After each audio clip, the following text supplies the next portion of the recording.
ಹೇ ಕಾವ್ಯ, ಏನು ಕೈಯಲ್ಲಿ ದಪ್ಪ ಪುಸ್ತಕ ಹಿಡಿದುಕೊಂಡು ಯೋಚನೆ ಮಾಡ್ತಿದ್ದೀಯಾ? ಹಾಯ್ ಆನಂದ್, ಇದು ಕುವೆಂಪು ಅವರ ಶ್ರೀರಾಮಾಯಣ್ ದರ್ಶನನ್ ಮಹಾಕಾವ್ಯ. ಓದುತ್ತಾ ಇದ್ರೆ ಅವರ ಕಲ್ಪನೆ ಮತ್ತು ಸಾಹಿತ್ಯದ ಆಳಕ್ಕೆ ಬೆರಗಾಗಬೇಕಷ್ಟೇ.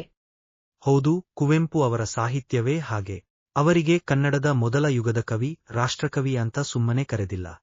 ಅವರ ಶ್ರೀರಾಮಾಯಣ ದರ್ಶನಂ ಕೃತಿಗೆ ಜ್ಞಾನಪೀಠ ಪ್ರಶಸ್ತಿ ಬಂದಿದ್ದು ನಮ್ಮ ರಸಲ್ಶಿಯ ಹೆಮ್ಮೆ. ನಿಜ.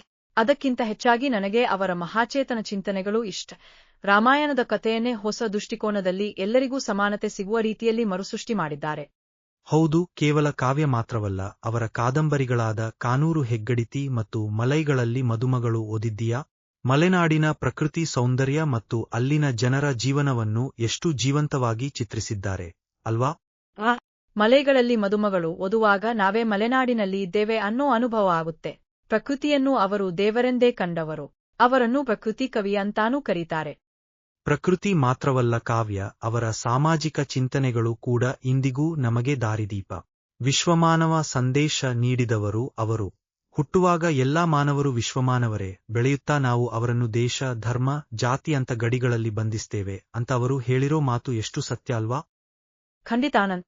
ಅವರ ಗುಡಿ ಚರ್ಚು ಮಸೀದಿಗಳ ಬಿಟ್ಟು ಹೊರಬನ್ನಿ, ಬಡತನದ ಕತ್ತಲೆಯ ಗೆದ್ದು ಮುನ್ನಡೆಯಿರಿ ಎನ್ನುವ ಮಂತ್ರಾಕ್ಷತೆಯ ಸಂದೇಶ ಇಂದಿನ ಯುವಜನತೆಗೆ ತುಂಬಾ ಅಗತ್ಯವಿದೆ.